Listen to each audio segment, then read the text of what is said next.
जय हिंद एवरीवन। आज हम इस वीडियो में आपको बताएं कि बिहार पुलिस सब इंस्पेक्टर का आप फॉर्म फिलअप कैसे कर सकते हैं। बिल्कुल ही आसान है, आप मोबाइल से घर बैठे आसानी से आवेदन दे सकते हैं। कैसे क्या करेंगे पूरा स्टेप बाय स्टेप बताएंगे। ये वीडियो आप देखेंगे 10 मिनट, जो भी 10 मिनट के आसपास का अगर ये वीडियो है तो आप पूरा देखेंगे तो आसानी से कर पाएंगे। फ़ोटो कैसे बनाना है, कितना केबी का फ़ोटो लगेगा, आप मोबाइल ही से पूरा A to Z पूरा प्रोसेस कर लेंगे। कहीं को मोबाइल के गूगल पे आके यहाँ पे आपको टाइप करना होगा BPSSC। आपको BPSSC आपको इस टाइप से टाइप करना है।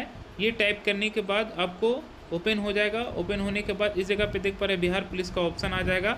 देन उसके बाद आपको यहाँ पे क्या करना है कि बिहार पुलिस वाले पे सिंपल यहाँ पे क्लिक कर देना है। तो ये जैसे ही आप क्लिक करेंगे तो Bihar police subordinate services commission का आपका ये ऑफिशियल वेबसाइट ओपन हो जाएगा। तो यहाँ पे आपका ओपन होगा तो थोड़ा आपको स्क्रॉल करना है।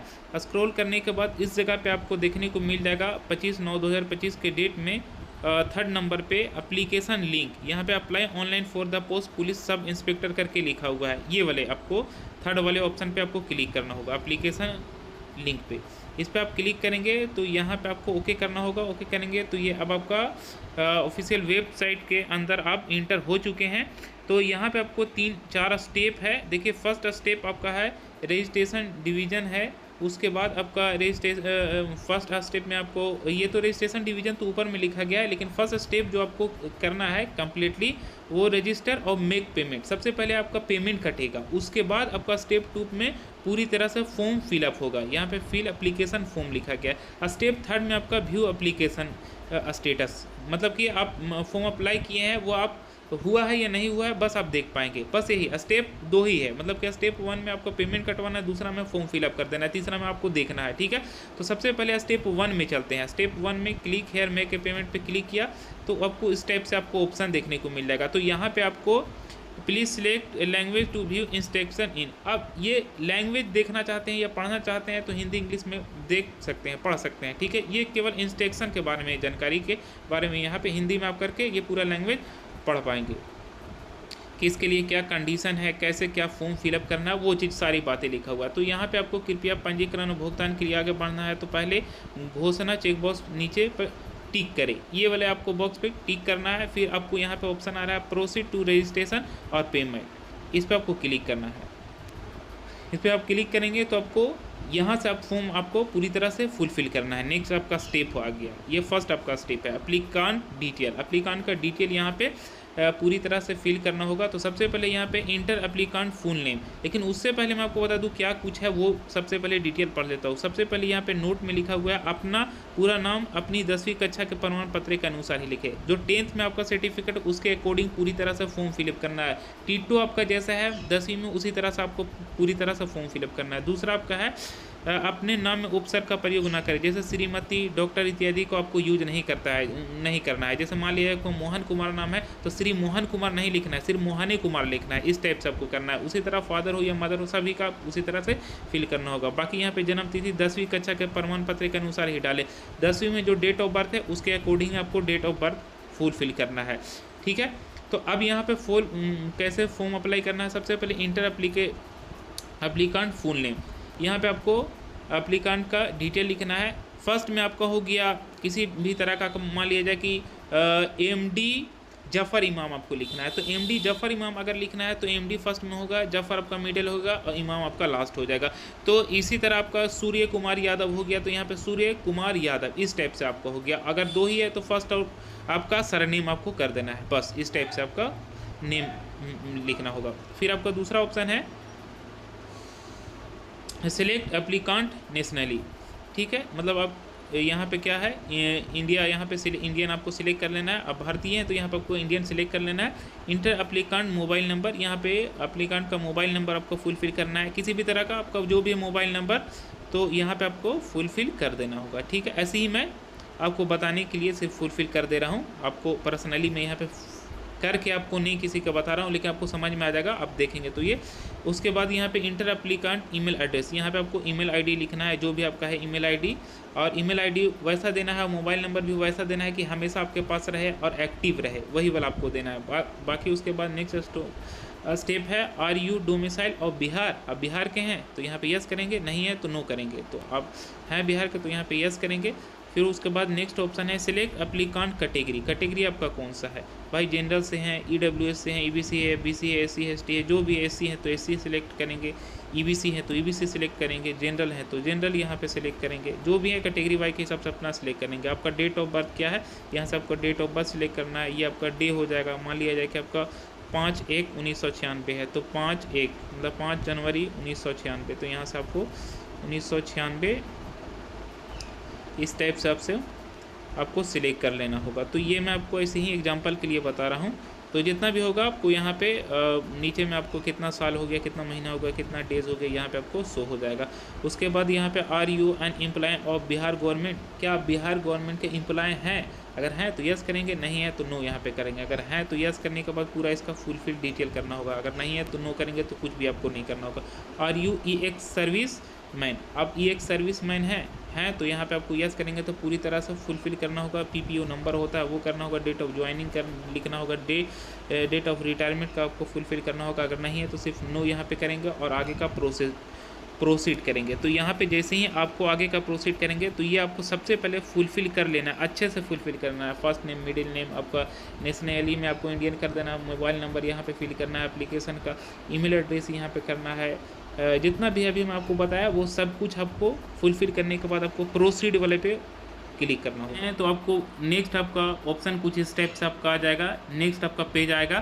तो यहाँ पे डिक्लेरेशन बाय द कैंडिडेट आपको करना है। तो ये वाला आपको चेक यहाँ पे आपको बॉक्स जैसा है, इस पर आपको टिक करना होगा। टिक करने के बाद आपको सिंपल यहाँ पे UUF या जो कैप्चा है ये ऑलरेडी पहले मैं फिल कर दिया। और उसके बाद अब यहाँ पे आपको मेक पेमेंट पे क्लिक करना होगा। यहाँ पे जैसे आप मेक पेमेंट पे क्लिक करेंगे तो आपको पेमेंट कटवाने का ऑप्शन आ जाएगा। लेकिन उससे पहले मैं आपको बता दूं कि अगर किसी भी तरह का आपको लग रहा है कि गड़बड़ी हो गया है तो यहाँ पे एडिट एप्लीकांट डिटेल का ऑप्शन आ रहा है, इस पर आपको क्लिक करके और उसे सुधार लेना होगा। और अगर आपको सब कुछ ठीक है तो बस यहाँ पे मेक पेमेंट पे क्लिक करना है। जैसे ही इस पर क्लिक करेंगे तो उसके बाद पेमेंट का ऑप्शन आ जाएगा। पेमेंट का ऑप्शन आने के बाद यहाँ पे देख पा रहे हैं कई तरह का पेमेंट कटवाने का ऑप्शन है, जैसे डेबिट या क्रेडिट कार्ड से, SBI से या इंटरनेट बैंकिंग से या UPI से। तो सिंपल और आसान है सबसे, UPI पे आपको क्लिक करना है। जैसे ही आप UPI से क्लिक करेंगे तो यहाँ पे देख पा रहे हैं, तो यहाँ पे आप UPI पे क्लिक करेंगे तो UPI पे क्लिक करने के बाद आपको ऑटोमेटिकली एक स्कैनर आएगा। वहाँ पे आप जैसे ही स्कैन करेंगे तो वो 100 रुपये का पेमेंट ऑटोमेटिकली आपका कट जाएगा। देन उसके बाद आपको यहाँ पे इस टाइप से आपको ऑप्शन आएगा, proceed to fill application form. इस पे आपको simple proceed to fill application form पे क्लिक कर देना है। जैसे ही आपको पेमेंट कटेगा तो ये वाला आपको ऑप्शन आ जाएगा। पर्सनली कि यहाँ पे हाइड कर दिया गया है, यहाँ पे आप प्रोसीड टू फिल एप्लीकांट करेंगे तो नेक्स्ट आपका एप्लीकांट का डिटेल रहेगा, फुल नेम रहेगा, रजिस्ट्रेशन नंबर रहेगा, कैटेगरी रहेगा, डेट ऑफ बर्थ रहेगा, मोबाइल नंबर, ईमेल एड्रेस रहेगा। तो ये प्राइवेसी के लिए मैं हाइड कर दिया हूँ। देन उसके बाद आपको यहाँ से फॉर्म फिलअप करना है। पोस्ट में आपको क्या है, सब इंस्पेक्टर, तो बस एक ही है, सब इंस्पेक्टर यहाँ पे सिलेक्ट कर देना होगा। उसके पश्चात इस जगह पे देखिए फादर नेम, मदर नेम है, यहाँ पे फुलफिल करना होगा। लेकिन डॉक्टर वगैरह नहीं लगाना है या श्रीमती नहीं लगाना है मदर के नाम में। तो आपका सिंपल है, जैसे राजकुमार नाम है तो इस जगह पे आपको राजकुमार सिंपल यहाँ पे फिल कर देना होगा। मदर में आपका निर्मला देवी नाम है तो श्रीमती निर्मला नहीं, सिर्फ निर्मला देवी आपको इस टाइप से लिखना है। उसके बाद आपको नेक्स्ट है सिलेक्ट मैरिटल स्टेटस, आप क्या अनमैरिड हैं या मैरिड है या डाइवोर्स, जो भी है। मैरिड हैं तो मैरिड सेलेक्ट करेंगे, अनमैरिड हैं तो यहाँ पे अनमैरिड सेलेक्ट करेंगे, जो भी है तो यहाँ पे आपको सिलेक्ट करना होगा। उसके बाद आपको सिलेक्ट आइडेंटिटी कार्ड टाइप, आपको सिलेक्ट आइडेंटिटी कार्ड सिलेक्ट करना है। यहाँ पे जैसे मैं Aadhaar card, voter ID card, PAN card, passport, driving licence, ration card, जो भी आपके पास यहाँ पे सिलेक्ट करना होगा। तो बेटर रहेगा आधार कार्ड। यहाँ पे आधार कार्ड सिलेक्ट करने के बाद यहाँ पे आधार नंबर फुलफिल करना होगा इस जगह पे। उसके बाद आपका हो गया इंटर आइडेंटिफिकेशन मार्क्स। जैसे मैं यहाँ पे इंटर आइडेंटिफिकेशन मार्क कहने का मतलब है कि आपको बॉडी में कहीं पे एक मार्क्स दे देना है कि बॉडी में, जैसे मैं सपोज आपका माथा पे अगर तिल है तो एम ऑन फोरहेड लिख सकते हैं, अगर हाथ कटा हुआ है तो वो भी लिख सकते हैं। मतलब एक आइडेंटिफिकेशन यहाँ पे लिख देना है जो बॉडी में है। तो उसके बाद आपका है are you words of freedom fighter, आप मतलब यहाँ पे ये चीज़ है, अगर आप फ्रीडम फाइटर से बिलोंग करते हैं तो यस करेंगे, अगर नहीं करते हैं तो यहाँ पे नो करेंगे। बिलोंग करते हैं तो यहाँ पे यस के बाद आपको उसका पूरा डिटेल यहाँ पे नंबर वगैरह फिल करना होगा। अगर नो तो यहाँ पे नो हो जाएगा। उसके बाद यहाँ पे एजुकेशनल क्वालिफिकेशन डिटेल फुलफिल करना होगा। तो फर्स्ट में आपको मैट्रिकुलेशन का फुल फिल करना, उसके बाद ग्रेजुएशन, उसके बाद पीजी पोस्ट ग्रेजुएशन। यहाँ पे इंटर का फिल नहीं करना है। तो एक एक करके हम लोग देखते हैं। सबसे पहले यहाँ पे नेम ऑफ यूनिवर्सिटी, आप कौन सी यूनिवर्सिटी से मैट्रिक बोर्ड किए हैं। जैसे मैं बिहार बोर्ड तो BSB इस जगह पे लिख देंगे इस टाइप से, BSEB।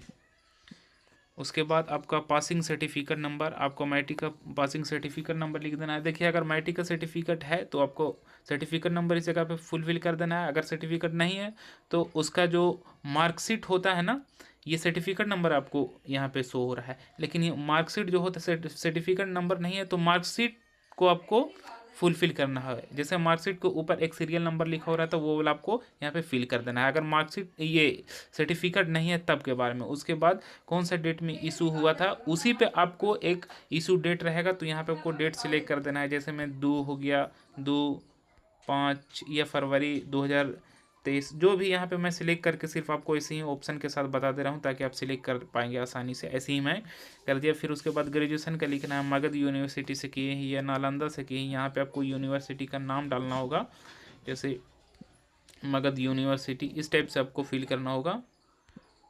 तो ये तो मैं फुलफिल करके आपको नहीं बताऊंगा, सिर्फ आपको बता दे रहा हूँ। उसी तरह आपको पासिंग सर्टिफिकेट नंबर यहाँ पे ग्रेजुएशन का फिल करना है। अब यहाँ पे ग्रेजुएशन का पासिंग सर्टिफिकेट नंबर जो फिल करना है, पार्ट 3 का जो आपका मार्कशीट है उसके ऊपर में आपका सीरियल नंबर आता है, वही वाला आपको इस जगह पे फिल कर देना होगा। उसके बाद उसका इशू डेट यहाँ पे इसी तरह फुलफिल करना होगा, डेट मंथ ईयर में इस जगह पे। तो यहाँ तक आपको एजुकेशन क्वालिफिकेशन का डिटेल फुलफिल कर देना। उसके बाद अगर आप पीजी किए हैं तो पोस्ट ग्रेजुएशन का भी इसी तरह आपको कौन सा यूनिवर्सिटी से किए हैं, उसका सर्टिफिकेट नंबर और कब आपका उसका इशू डेट है, ये तीनों फुलफिल कर देना होगा। तो यहाँ तक आपको पूरा क्लियरली समझ में आ गया होगा। फिर मैं आपको नेक्स्ट बता रहा हूँ एड्रेस डिटेल्स। एड्रेस डिटेल्स में आपका हो गया कि फर्स्ट में आपका हो गया हाउस प्लॉट नंबर, या किसी भी तरह का आपका नंबरिंग है तो यहाँ पे आपको हाउस नंबर है तो यहाँ पे हाउस नंबर कर देना है, या फ्लैट नंबर तो फ्लैट नंबर फुलफिल करना है, या प्लॉट नंबर, तीन में से कोई एक फुलफिल कर देना है। जैसे मैं आपको हाउस नंबर या प्लॉट नंबर है 58 तो 58 फुलफिल कर देना। उसके बाद स्ट्रीट मोहल्ला का नाम लिख देना है जो भी है। उसके बाद आपको हो गया विलेज नाम भी यहाँ पे फुलफिल करना होगा। नेक्स्ट आपका हो गया नियरेस्ट पोस्ट ऑफिस, तो पोस्ट ऑफिस आपके सबसे नज़दीकी कौन सा है वो आपको यहाँ पे फुलफिल करना होगा। देन उसके बाद स्टेट, बिहार से हैं तो बिहार से लिख करना है। डिस्ट्रिक्ट, कौन सा ज़िला से हैं बिहार के, दरभंगा, बक्सर, दरभंगा तो ऐसे ही सिलेक्ट कर दिया मैं। फिर पिन कोड वहाँ का आपका पोस्ट ऑफिस का क्या है वो यहाँ पे फुलफिल करना होगा। और ये आपका एड्रेस अगर सेम टू सेम है तो इसे भी आपको ऐसे सिलेक्ट कर दिया। तो देखिए ऑटोमेटिकली यहाँ पे 58 हो गया AGG। ऐसे ही मैं आपको समझाने के लिए यहाँ पे उल्टा पुल्टा मैं लिख दिया हूँ या फुलफिल कर दिया हूँ। आपको तो अपने हिसाब से एड्रेस यहाँ पे भाई जो आपका फ्लैट नंबर प्लॉट नंबर वो सही फिल करना है। उसके बाद नेक्स्ट यहाँ पे डिक्लेरेशन ऑफ क्रिमिनल केसेस। जैसे में आप डिक्लेरेशन ऑफ क्रिमिनल केसेस का मतलब है कि अगर आप किसी भी तरह का FIR हुआ या एग्जाम में बर्खास्त का मामला है तो यहाँ पे आपको यस करके उसका पूरा डिटेल फुलफिल करना होगा। जैसे मैं यहाँ पे यस किए तो यहाँ पे उसका पूरा डिटेल है ना, exam organisation, exam name, exam date वगैरह पूरा फुलफिल करना होगा। अगर इससे आप नहीं हुए हैं तो बस नो कर देना है। उसके बाद नेक्स्ट है कि आपका criminal proceeding detail if any, अगर किसी तरह का क्रिमिनल प्रोसीडिंग डिटेल आपके साथ हुआ है तो यहाँ पे यस करके पूरा फुलफिल करना होगा। अगर नहीं हुआ तो सब में आपको नो कर देना है। तो आई होप आप सभी में नो ही करेंगे, क्योंकि आप ऐसा स्टूडेंट नहीं होंगे तो आपको पूरा नो ही फिल कर देना। उसके बाद यहाँ पे अपलोड फोटो एंड सिग्नेचर करना है। यहाँ पे आपको फोटो सिग्नेचर अपलोड करना है। नीचे में आपको अपलोड इंग्लिश सिग्नेचर है, अपलोड हिंदी सिग्नेचर है। तो सबसे पहले यहाँ पे फ़ोटो को इस जगह पे बनाना होगा। तो इस जगह पे आपको फ़ोटो क्या है 3.5 से 4 सेंटीमीटर के साइज इसका होना चाहिए, ठीक है, मतलब कि डायमेंशन होना चाहिए। 3.5 सेंटीमीटर इन 4.5 सेंटीमीटर होना चाहिए। फ़ोटो 2 महीना से पुराना नहीं होना चाहिए। फ़ोटो बिल्कुल क्लियर और गुड क्वालिटी में होना चाहिए। फ़ोटो JPG या PNG में होना चाहिए। 100 KB से फ़ोटो कम होना चाहिए। फ़ोटो में एकदम आई क्लियर एकदम होना चाहिए। तो इस टाइप से आपका फ़ोटो होना चाहिए। फ़ोटो बिल्कुल ही एकदम साफ़ सुथरा होना चाहिए, जैसा फेस है उसी आपका होना चाहिए। ये अभी आपका हो गया। तो फ़ोटो कैसे बनाना है, सिग्नेचर कैसे बनाना वो पहले मैं आपको बता रहा हूँ। तो सिग्नेचर का भी थोड़ा सा डिटेल देख लेते हैं। Point of follow, signature must be on white paper, white paper पर होना चाहिए। It should be in black pen, black pen से आपको वाइट पेपर पे सिग्नेचर करना है, हिंदी इंग्लिश दोनों में। एक आपको साफ सुथरा पेज पे आपको वाइट पेपर पे ब्लैक पेन से आपको हिंदी इंग्लिश में साइन कर देना है, उसे मोबाइल में फ़ोटो खींच लेना है। और ये फ़ोटो जो होना चाहिए 50 KB से कम होना चाहिए। अब देखिए मैं आपको बता रहा हूँ कि कहाँ से आपको फ़ोटो बनाना है। पूरा मैं आपको प्रोसीजर बताया कि मोबाइल से ही आपको फॉर्म फिलअप करना है, तो आपको मोबाइल से ही मैं फ़ोटो भी बनाने का तरीका बताऊँगा। तो सब आपके लिए बेटर रहेगा ऐप फ़ोटो रिसाइजर। दो है यहाँ पे, फ़ोटो रिसाइजर, ये वाला आपको फर्स्ट वाले पे आपको क्लिक करना होगा। ये वाला आपको प्ले स्टोर पे देखने को मिल जाएगा। इसे आप देखेंगे तो इस टाइप से आपको ऑप्शन आ जाएगा इमेज कंप्रेशन, इस पर आपको क्लिक करना है। फिर आपको इस जगह से आपको फ़ोटो सिलेक्ट कर लेना है। कोई भी आप सपोज मान लिया जाए कि मैं एक फ़ोटो यहाँ पे सिलेक्ट कर लिया, ठीक है। अब ये फ़ोटो क्रॉप करना है, ये फ़ोटो को बनाना है। तो यहाँ पे आपको डायमेंशन में नीचे में आपको लिखा जा रहा है तो 3.5 सेंटीमीटर, तो यहाँ पे 35 हो जा रहा है, मतलब px में है। तो इसको पहले हम लोग चेंज करेंगे, सेंटीमीटर कर देना है, ठीक है। तो अब हमें यहाँ पे लिखना है 3.5 और हाइट होना चाहिए 4.5 सेंटीमीटर, ओके। उसके बाद यहाँ से आपको कर लेना है क्लियरली, ये करने के बाद ओके कर देना है। ओके करने के बाद इस साइन वाला पे क्लिक करना होगा। 3.5 से 4.5 सेंटीमीटर यहाँ हो गया। अब यहाँ पे आपको फाइल साइज सिलेक्ट करना, मतलब कितना KB का होना चाहिए। तो मान लिया जाएगा 100 KB से कम है, तो हम यहाँ 90 KB के बाद यहाँ पे सेव पे क्लिक कर दिया। तो यहाँ देख पा रहे 88.66 KB, आपका 88 KB की ये इमेज बन गया। तो इस टाइप से आप फ़ोटो भी तैयार कर सकते हैं और किसी भी सिग्नेचर का भी KB में आप कर सकते हैं। अगर सिग्नेचर का करना है तो यहाँ पे आपको डायमेंशन लेने की ज़रूरत ही नहीं, सिर्फ KB में आपको सिग्नेचर चाहे हिंदी हो इंग्लिश आप बना पाएंगे। जब फ़ोटो बना लेंगे तो ये ऐप से आप सिग्नेचर और हिंदी सिग्नेचर इंग्लिश सिग्नेचर दोनों आप बना लेंगे। तो इस टाइप से आपको फ़ोटो बना लेना है, ठीक है। ये आसान है। जिस टाइप से अभी मैं फ़ोटो आपको बताया वो बनाने के बाद यहाँ पे अपलोड कर देना है, देन आपको प्रोसीड वाला पे क्लिक करना है। ये आपका ओपन हो गया है प्रीव्यू और कंफर्मेशन का पूरा कैंडिडेट का यहाँ पे डिटेल है। आपको स्क्रॉल करते हुए नीचे आना होगा। प्राइवेसी के लिए मैं यहाँ पे हाइड कर दिया हूँ, तो यहाँ पे आपको ये लेटेस्ट फिल करना होगा। फिल करने के बाद आपको सबमिट एप्लीकेशन पे क्लियर करना होगा। यहाँ पे अगर किसी तरह का आपको गलत हो गया तो यहाँ से एडिट डिटेल कर सकते हैं। फाइनल है तो सबमिट एप्लीकेशन कर देना होगा। सबमिट एप्लीकेशन करने से पहले यहाँ पे आपको डिक्लेरेशन पढ़ लेना है। डिक्लेरेशन पढ़ने के बाद यहाँ पे आपको टिक लगाना है। टिक लगाने के बाद ये आपको कैप्चा फिल करना है, उसके बाद सबमिट करना है। ये आपको स्टेप का ऑप्शन आएगा, have you verified the details, okay कर देना है। अगेन ओके करना है। फिर आपका एक्नॉलेज आपका आ गया, ये आपका ऑनलाइन हो गया पूरी तरह से। The application has B provisional submit. यहाँ पे प्रिंट एक्नॉलेज का ऑप्शन आ रहा है, इस पर आप क्लिक करेंगे तो आपको PDF डाउनलोड हो जाएगा। तो इस टाइप से आप BSSC बिहार दरोगा के आसानी से आवेदन फॉर्म कर पाएंगे।